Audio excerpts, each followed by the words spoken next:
Good afternoon. My name is John Strope. Welcome to History Nebraska's Brown Bag History Lecture Series. Lectures are held monthly on the third Thursday in the Old Father Family Auditorium at the Nebraska History Museum here in downtown Lincoln. Learn more about History Nebraska and our programs and services at history.nebraska.gov. If you are not a member of History Nebraska, I encourage you to join. Your support allows us to provide programs like this Brown Bag Lecture Series free for all Nebraskans. For a full list of membership benefits, visit our website. Special thanks to the Nebraska State Historical Society Foundation for the financial support, which allows us to tape and broadcast these programs across the state. We'd also like to thank LNK-TV, a service of the City of Lincoln, which produces these programs. If you'd like to watch previous Brown Bag lectures, visit the Nebraska History YouTube page at youtube.com/Nebraska History Nebraska and see the place called Playlists. Our topic today is Unexpected Union, two families in World War I. Remember, we're commemorating the 100th anniversary of the end of World War I this year. Our speaker is Gail Blankenau. Gail Schaefer Blankenau is a historian, author, and speaker. Gail's publications include articles in journals and in many popular national and state magazines, including Field and Stream and Nebraska Land magazines. She has worked as an intern here at the Nebraska History Museum, and she speaks for the internationally popular Legacy Family Tree webinars. With a master's in international relations from the Monterey Institute, Middlebury, under her belt, she's currently pursuing a second master's degree in history at the University of Nebraska-Kearney. Just to let you know about asking questions, Gail prefers you wait until the end to ask. Please join me in welcoming Gail Blankenau.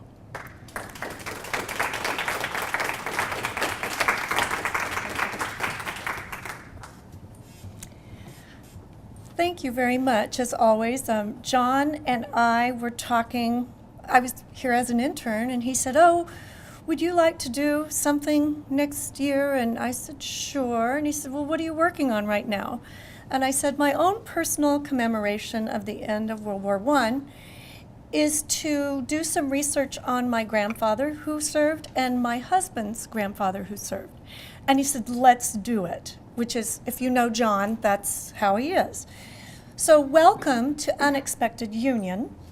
It's a tale of two families in World War I, but it's actually the tale of two men, and the families come later.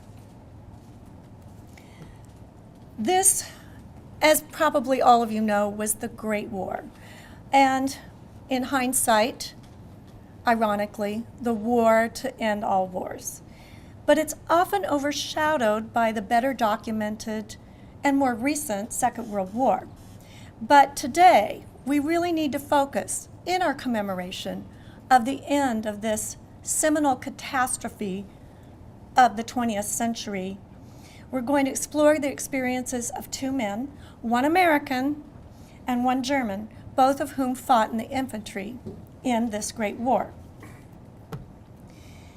So these two stories, one is Herman Blankenau Fulland, and you might have noticed my name is Blankenau. After a while, Americans couldn't get the whole thing in, and can you imagine your form filling out? So they just cut it in half and made it Blankenau. And then it's also the tale of Gordon C. Schaefer, who was my grandfather. Gordon C. Schaefer was from Illinois, and Herman Blankenau Fulland was from Westphalia, North Rhine-Westphalen, Germany, which is not too far from the Netherlands border. Little did they know, though, when they started, that someday their two families would merge some 70 years later in America's heartland. So let's start in Germany, because Germany, as we know, was in the war from the beginning. So even though Herman Blankenau Phalland was a little younger than Gordon Schaefer, he entered the war much sooner and he fought much longer. He was born in 1897 in this little German town called Schloss Holte. Schloss in German means castle, and Holte is just the area. And the villagers grew up in the shadows of this castle, and it was a very small place, and everybody knew everyone else. Here's the Schloss Holte third grade in 1907, and the little boy with the red circle is Herman Blankenau Phalland. And many Germans' lives centered around the village, and it was very small, and this family had lived there for generations, and believe me, I've done the research. Very close-knit community, and very intertwined. And there he is, a little bit bigger, so you can see what he looked like as a child. My grandfather was a farm boy. He was from Clinton County, Illinois. The closest town was a little tiny place called Carlisle, and he was one of the younger children, so his middle name is Carlisle after the town. They were running out of family names. Named Schaefer, so you might say, so German. Yes, part German, but they had come in the 1700s to Pennsylvania. So lots of other things, kind of a typical American farm boy. Again, large family, close-knit, very small town that he was from. So they have a few things in common already. On August 1st, 1914, 4 days after Austria-Hungary declared war on Serbia, two of the great European powers, Russia and Germany, declared war on one another the same day. So this story is going to be the story of witnessing the unprecedented destruction. Some 20 million soldiers and civilians died during the Great War. As is sometimes the case when wars first start, there's a lot of optimism on each side on how it's going to go, and even enthusiasm. And I have a photo here of people lining the streets to cheer the troops on. This was, in German historians call it the August-Erlebnis, which means August experience. Sometimes American and English historians will call it the spirit of 1914, but I actually prefer August experience because I don't think that this enthusiasm lasted even to the end of 1914. There are lots of diaries that I'm going to be talking about and accounts, and in the beginning there was enthusiasm. In Herman's hometown, the local newspaper, and I had to translate a little bit, said that they, just like 100 years before, they were hearing them march off to war singing their songs. So that's what Herman was hearing, was that first group of Germans going off to war with songs. But in September was the Battle of the Marne, and that's about when this August-Erlebnis, or August experience, began to wane. Historians like Jeffrey Verhey have confirmed through a lot of local research in local archives that even in the early days there was already this mix of feelings. They were still somewhat optimistic, and of course we know at the very beginning they had lots of victories. But he calls it a collage of powerful emotions and sensations. And I think that's a pretty good description. This is a photograph of the Blankenau Phalland family. I'm dating it around 1914. We know he entered the war by 1916. It could have been in 1915. We're not quite sure, and you'll find out why. So here is Herman, grown up. He's the oldest in his family. And he has his arm around his brother Johann, who would also end up entering the war. Look how young they look here, just as their to get into this incredible conflict. Here is when we know he was there in 1916. Erinnerung means memory of. So they must have been hoping that they were going to be done soon, but we know it's another 2 years before they will be. Here he is again, and 1914 to 1916, so we know he was at least in it by 1916. We know, however, that he was in the war until its very end.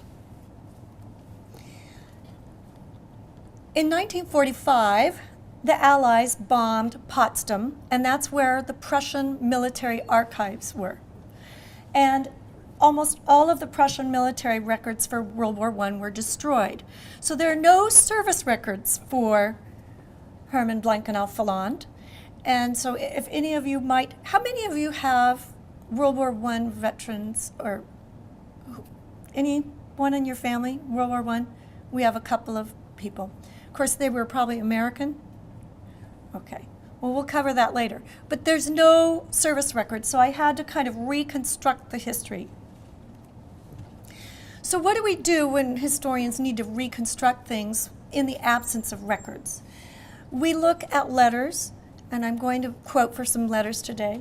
We look at newspaper accounts, which are very helpful. We can also use photographs, memorabilia, diaries. You just keep digging. For Herman's hometown newspaper, it was called the Stückenbrocker Ortschronik. And they write about the terribly angry war. People were really hurting almost right away. They had rationing problems, shortages. And in the week of May 1917, they reported that 5 local people, remember these are small, small places, 5 casualties from the area were reported. So, of course, the situation became even more acute when, in 1917, things started to change with America entering the war. So how do we know what to do in the absence of records? The family started with memorabilia. And you can see that we have this German Iron Cross for bravery. Now, the Iron Cross was instituted by Friedrich Wilhelm III of Prussia in March of 1813. And those of you who are into history know what conflict that was. This was during the Napoleonic Wars. This particular cross that was won by Herman Blankenau-Filland, if you notice at the very bottom, there is the 1914, the word 1914 is on it, and all of the World War I Iron Crosses have it. This is an Iron Cross of the 2nd class, and it's worn on that black and white ribbon. We also have a few photographs of various family members who participated in the war. Unfortunately, we do not have the paperwork that should have gone with the Iron Cross, which would have told me the date it was awarded, and then I would be able to tell you what battle. This is an example of one in the public domain, so I could use it, that shows you what it would have looked like. So I wish we had it, but we don't. But we do know from family stories that he ran almost the entire day back and forth between lines carrying mortar shells, very heavy, about 100 pounds each. And they had kind of a sling thing that they had on their backs, and he won the German Iron Cross 2nd class for that. There were about 5 million German Iron Crosses awarded, so the prestige of the medal was not as great after World War I as it had been prior to that. But I have actually lectured where people have asked me about the German Iron Cross because they have some in their family as well. We also have this little metal piece that I suspect was on a trunk or something, and it gives his company. And if you look closely, it says 4GMWK. And that stands for the 4th Garde Minenwerfer Company. So Minenwerfer, minens are like mines, and it's like a mine thrower. It's a mortarman. So he was a mortarman in the 4th Guard, Minenwerfer company. And that helped me a lot, because the first thing you need to know is what company are we looking at. Here's an example of a mortar. It's a light trench mortar. And so they would have it on wheels, and they were still using mules and people to do the hauling a lot of times. So this is what it looks like. This is the smallest mortar. And they would take it off the wheels and put it down into the trenches or wherever, usually in a trench because they wanted to try to protect it. This would make a very high trajectory, hopefully into the enemy trenches. So you can see it takes an entire team to load the mortar.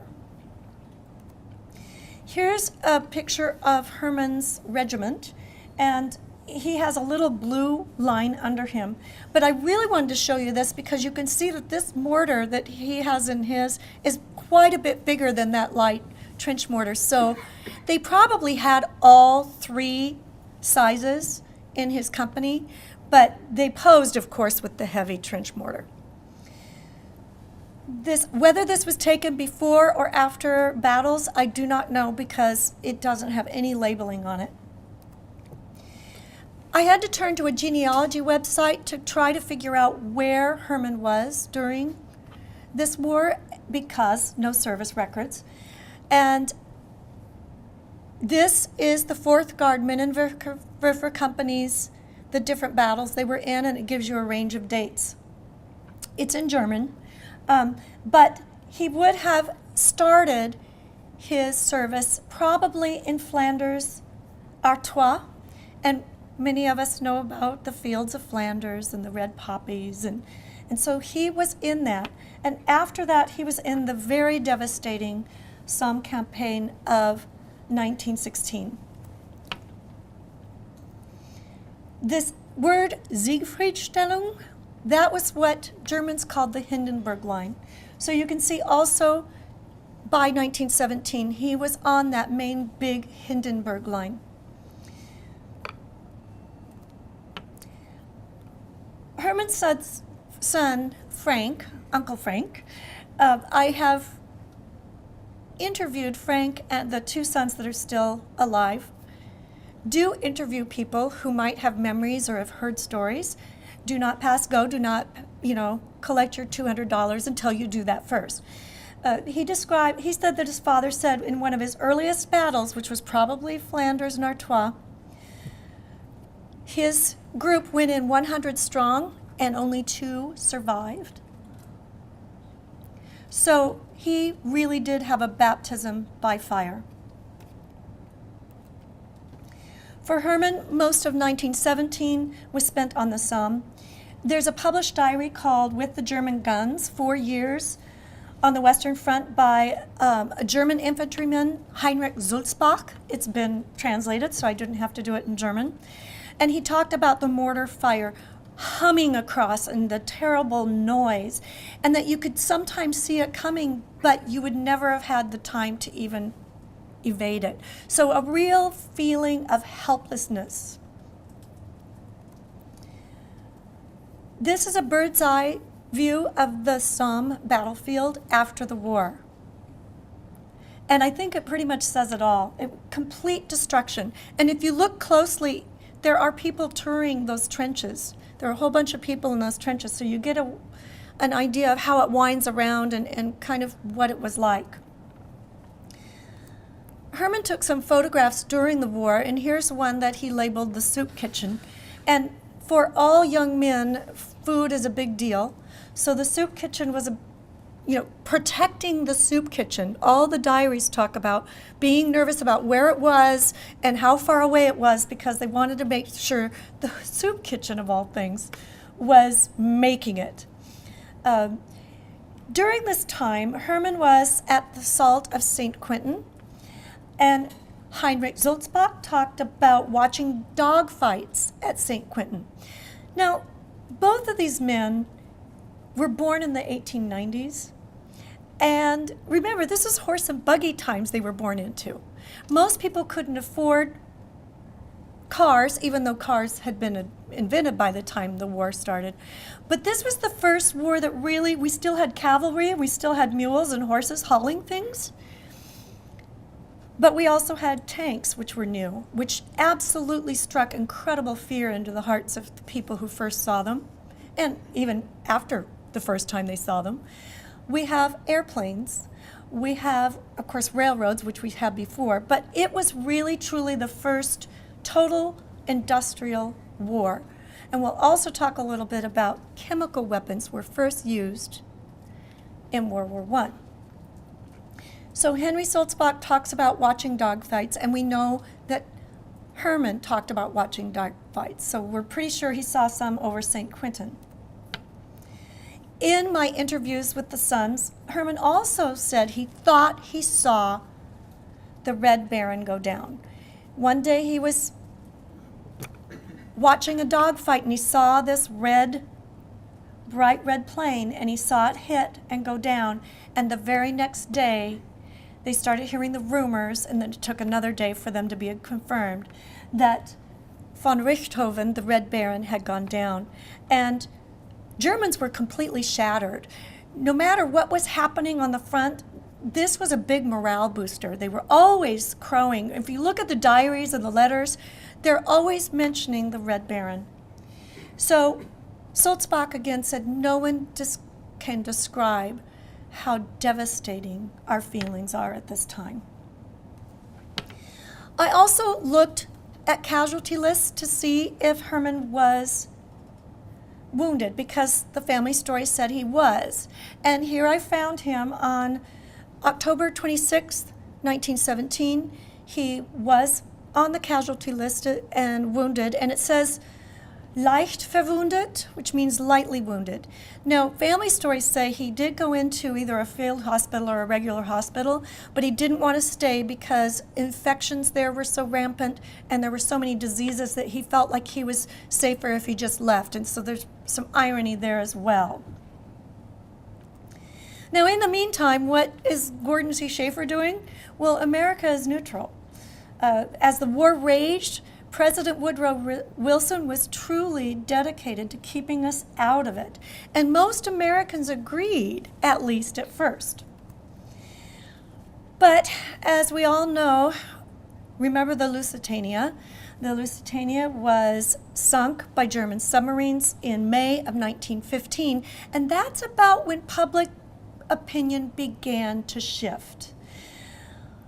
Through lots of ups and downs and more submarine warfare, finally the Germans didn't want us in, so they hung back a little bit, but they warned everyone if they found that there was war materiel being taken across on these passenger ships, that they would resume that warfare. And on February 1st, they said, we're forced to resume, February 1st, 1917, we're forced to resume this unrestricted submarine warfare. The U.S. broke off diplomatic relations on February 3rd. By the 1st of March, we become aware of the Zimmermann telegram. And as you can see from the cartoon, Germans were negotiating with Mexicans to come in and invade the southern United States, and they were going to carve up the southern United States. And even Japan was going to maybe get into the picture in California. And of course, this did not amuse Americans at all. Then the Germans sank 4 more American merchant ships in a row. So President Wilson reluctantly called for a declaration of war in April of 1917. It was immediately granted, but it would take a while for the United States to mobilize. As we begin to bring Gordon Schaefer into the picture, I want to take a step forward temporarily to talk about sources.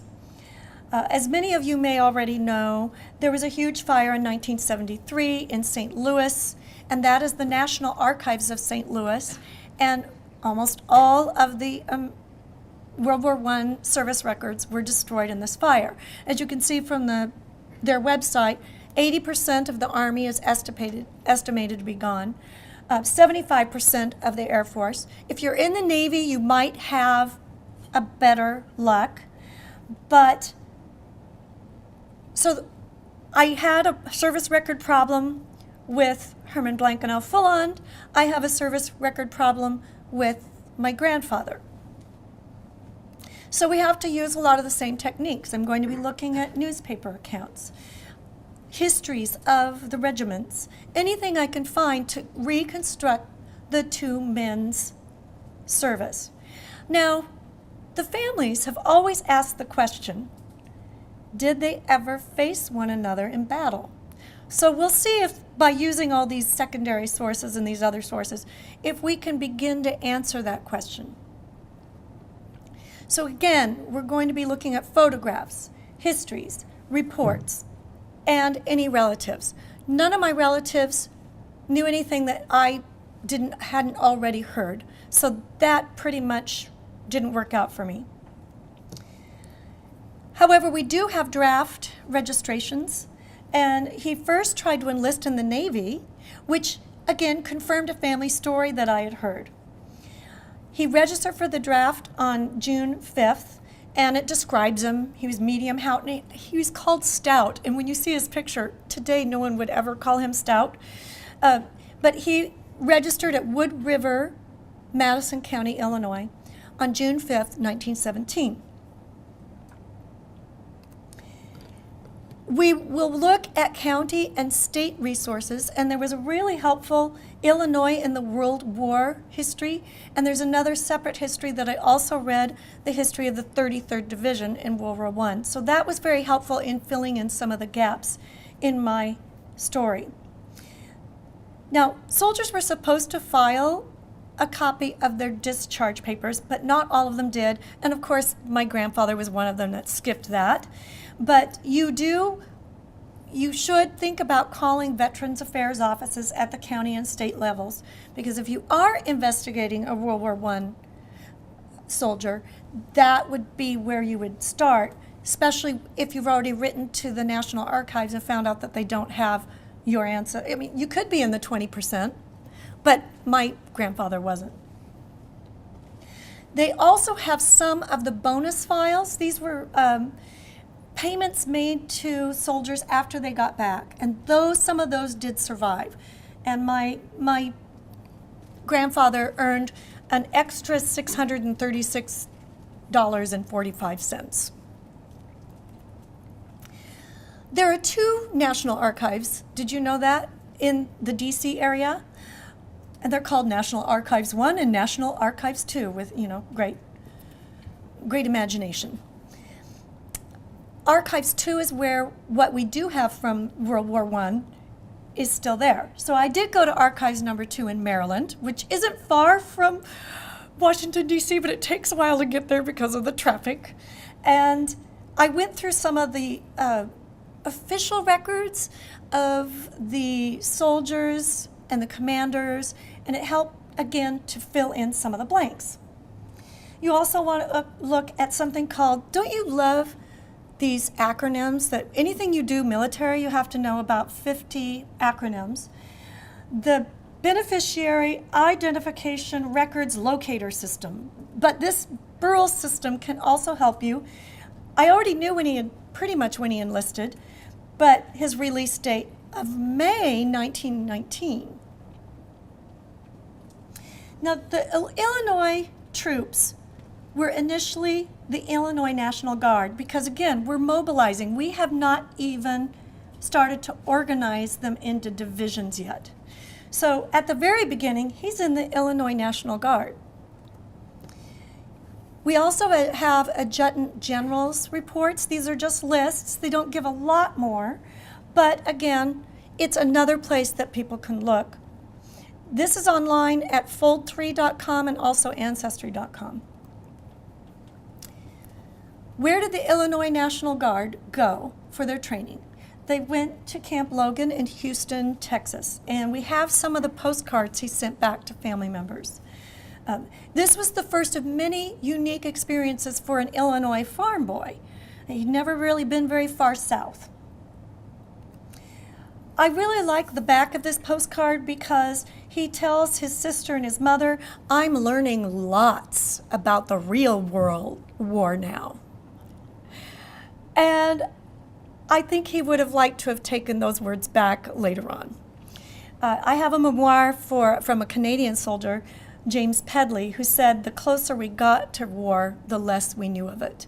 And I'm pretty sure that Gordon Schaefer would have agreed. What was training like? The usual thing. He sent back photos of bayonet training. The National Archives has a tremendous collection of photographs that document the World War. And here you see they're learning trench construction. And if you've ever seen the zigzaggy trenches, you see that this is just a beautiful little perfect rectangle. And I'm sure that it helped to learn trench construction, but there's a lot more to it. They learned about artillery, including mortars. And this is all 33rd Division, so for all I know, my grandfather's in some of these photos. In the meantime, Gordon is training for the war. Herman Blankenau Phaland is still living it. Now his younger brother, Johann, is in the war, and he related to his entire family that when his brother got into his regiment, he asked for leave and got a day's leave and went to visit him in his regiment. And they had an absolutely wonderful time together. They were very close, and he said, I will never forget that day that I had with my brother Johann. Now, when he got back, he wrote this letter, which I translated for the family. It's dated April 19, and he explains that his company, which is the proud 4th Guard Minenwerfer Company, has been absorbed into the 5th Foot Guards. And when I look at the date, it's because the Germans are nervous about the Americans, and they're starting to come over, but they're still not there en masse. So they're going to start their big and rather infamous spring offensive. And again, initial victories turned out to be kind of the beginning of the end for the Germans, but they were really pushing to try to do a knockout blow and win the war before the Americans arrived. So he's still a mortarman, but now he's attached to a particular infantry regiment, where before they were being sent wherever they were needed. This letter, again, was written in April 1918, and the letter came back to Herman, postmarked December 1918. You can see the word zurück means sent back, and on the envelope it says vermisst, missing. So this was after the end of the war. He got this back. They never found the remains of his beloved brother Johann, and he never got over it. He named his first son Johann after his brother, and that son died at age 2, and he never used the name again. So after Herman wrote this letter, Gordon Schaefer set off for the war. And these are U.S. transport surface records, and you can see what ship he was on. And if you ever do want to find out about an individual in the war, this is his service number, and this is the number that you use for everything else, because there might be 10 Gordon Schaefers in the United States in World War I. And how about if you have an ancestor named John Smith? So this is the number you need when you make those calls to the Veterans Affairs Office, and it's on the transport. It gives, now, he's in the 33rd Division, 130th Infantry. It also gives a company, and it gives his next of kin, which was his father, of Carlisle, Illinois. Now, all of these men on this particular list are from Illinois, because it's the Illinois National Guard, now the 33rd. How many of you have used these journals, something like this, when you're traveling? I have one, and it has a tagline, think it, feel it, write it. And my grandfather kept a black journal during the war. given the loss of records, it's been pretty invaluable for me to kind of track his progress. But although he thought it and he felt it, he didn't always write it. It's pretty much just mileposts. We marched 60 miles with heavy packs today. Constant shelling for 2 weeks, things like that, very short. But there are a few glimpses of what he thought or felt that I will share with you as we go on. So not only did I have his journal, which also, by the way, gave his service number, but I also had a few photographs. And this is one that furnished his company of Company B. Now, sometime during the fall, he was also going back and forth to Company L, which made it a little bit harder for me to track him. He was in the 65th Brigade, 130th Infantry, and although I don't know how he felt, here he is. He's the one like this. I think that pretty much says he was feeling pretty confident at the very beginning. And does he look stout? No. He describes his long journey to New York. Now remember, he's never been really super far from Illinois, maybe to Missouri to go hunting or fishing, and maybe Kentucky and Iowa maybe, and that's it. So he takes the train, they march through, he sees Kentucky, he sees all sorts of country, and then he gets to New York City, which is a huge place, and they are going to board the ship. He went on the Agamemnon, and the Agamemnon has an interesting story in itself. I won't go into it too much, but on the 15th of May they boarded. They put a gangplank down on the ferry and loaded that way, and then they stayed overnight on the boat and left the next day for Brest, France. Now the Agamemnon had been a German ship. It was the Kaiser Wilhelm II, and it was a luxury liner that still had some places for the lower classes at the bottom, but it was captured and repainted so that it would be camouflaged from submarines. And one of the Illinois 33rd Division histories said that this was the first convoy with the Agamemnon that had a 50% over what they were supposed to hold. So there were 5,000 men on the Agamemnon, and it wasn't really built for that. His journal said, "Ba, ba, ba," at one point. And at another point he said, "We're jammed in like pigs." Now, when you think of him as being a farm boy, jammed like pigs, being transported, how do we send pigs to slaughter? We transport them really close together. So he wasn't feeling too great about this. There's not a whole lot about the ocean voyage, so it must have gone pretty well. And they went into Brest, France, and he does relate seeing another ship called the Fatherland, which actually was another captured German ship, which was renamed to the USS Leviathan. It was the largest ship in the world at the time, supposedly. So he said, "I got to see the largest ship in the world."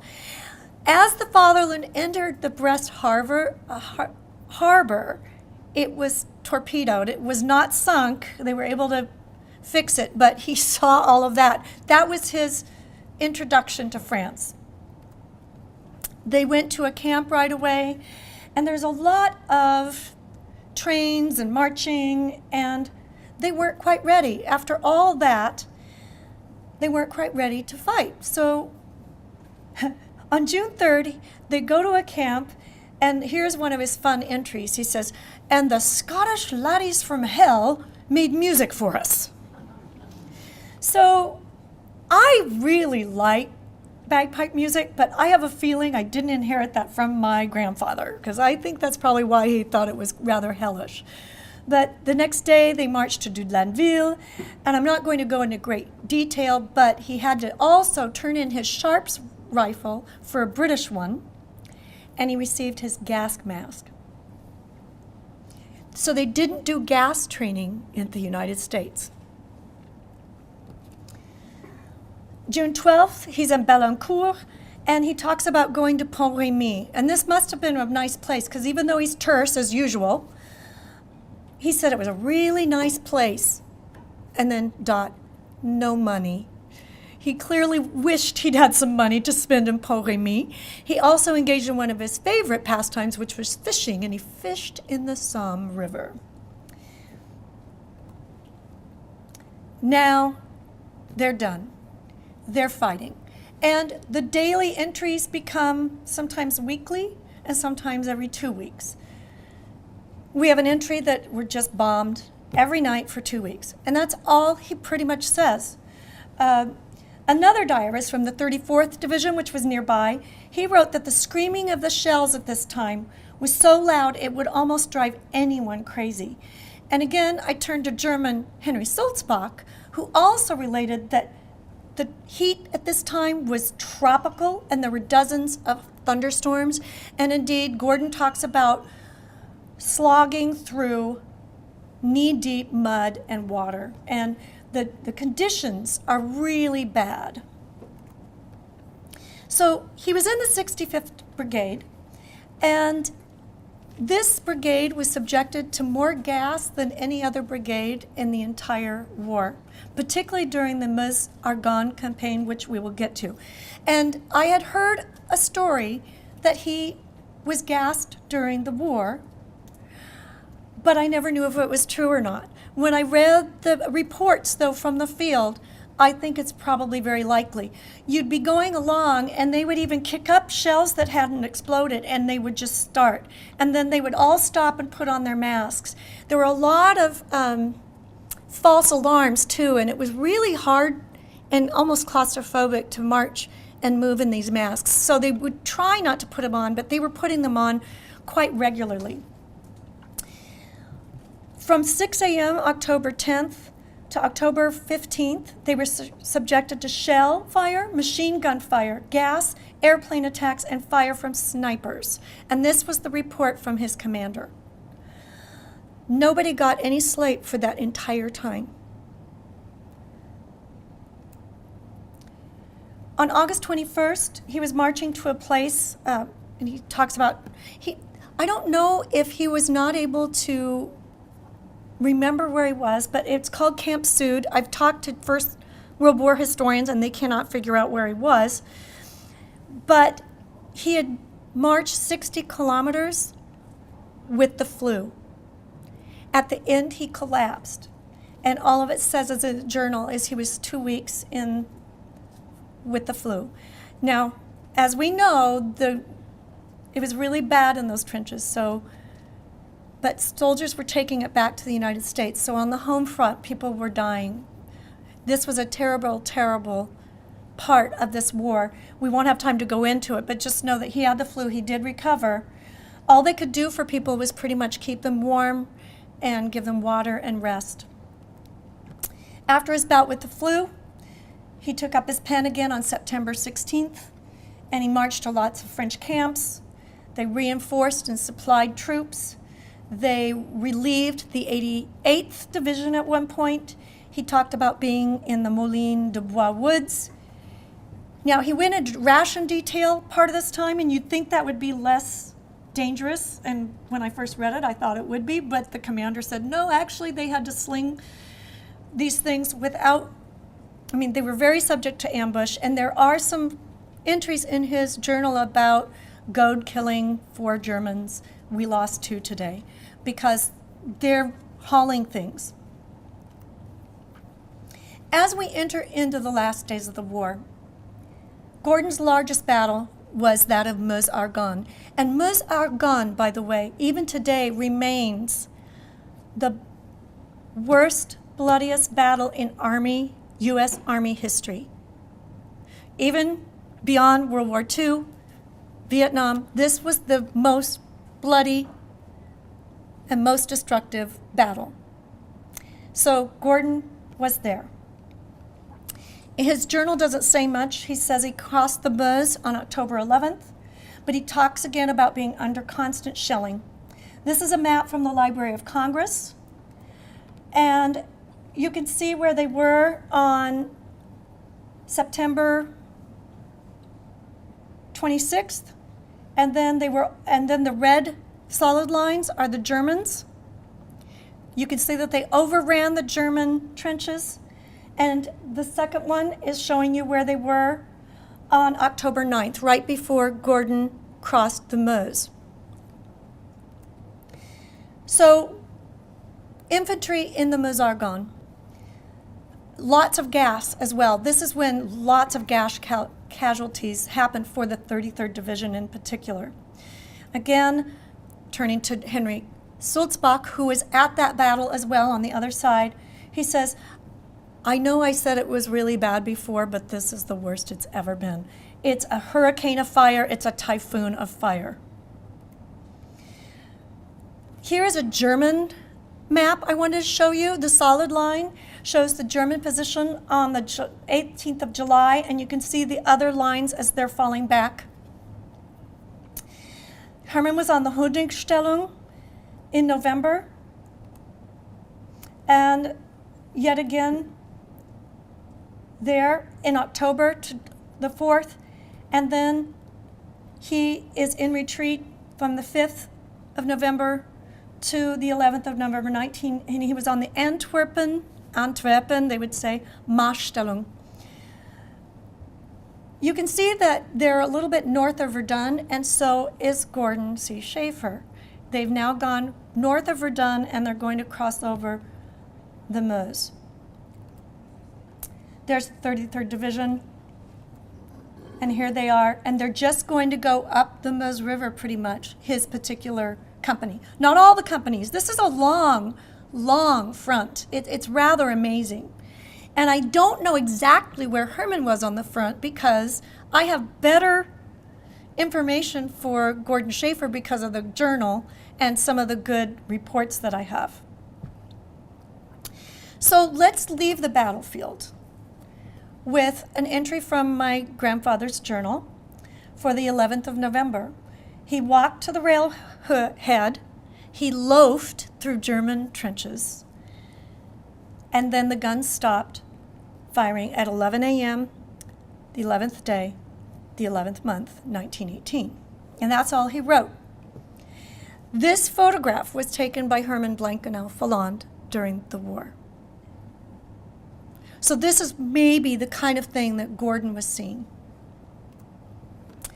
To touch a little bit on how the Germans felt as they marched home in defeat, Henry Sulzbach again said that it was bitterly cold at this time, so on both sides it was very cold, and they went through a lot of villages. Family stories related that after it was over, when the guns finally stopped, and by the way, people still died on the morning of November 11th. They were still killing one another until the very last moment. They didn't even have an officer there, so they went and tried to find an officer, asked the officer what they did, how they were going to get home, and he said, we're done. So you have millions of German soldiers from all over the place walking home. No organization, just on their own. But at each village, Henry Sulzbach said that the little village band was cheering them and playing in der Heimat. At the end of Sulzbach's account of this, it was a little bit chilling for me anyway, because he said, they know that this is just temporary and that we will never be conquered. And knowing that we are about to have Second World War not that long after, these soldiers were defeated, but they didn't feel conquered. So what happens with Gordon? This is November. And remember, he wasn't released until May. He stayed in Europe that whole time. And they were engaged, the American troops at this point, in cleanup. And they were even handling munitions, unexploded munitions. And remember, all that gas is still hanging. It would hang on the ground. So it was actually fairly dangerous work. He was in Luxembourg by December, and that's where he finished out his war. The Americans were generally feted as liberators in Luxembourg, but the communists were now restive, and there was a big rebellion, which was put down by the French troops. They were very careful to keep the Americans out of that particular thing, but he was there during that time. And there is my blow up of he's in this big thing. So what did he do there? He trained, he cleaned up, and he talks a lot about food and baths and showers. I mean, after the terrible trench times, I mean, food and showers is the big main thing. For Christmas, they had roast pork and gravy, and it was really good. I'll bet it wasn't anything as good as what his mother made, but it probably felt pretty good to him. They went home on another ship, another captured German ship called the Siboney. You see that it's also painted. And they went back. This time he talks about being seasick, so there were rough seas. When he gets to New York, he has to go through a delouser. And if you've ever done any research on that, that probably wasn't very healthy for them either, because they were using new chemicals that were supposed to be great, but they're actually kind of dangerous. So he was deloused, and then he was assigned to guard prisoners. He talked about meeting the governor of New York at this time, and then they took the train to Illinois, where they were released a year after they left. So after the war, Hermann Blankenau Pfalland worked in a bicycle factory. This is his uncle, Heinrich Pfalland. He also thought the name was too long, but he chopped it off in a different place. So he went to work for him. He built his own motorbike. He was very handy. He could do anything. He built the first radio in his hometown.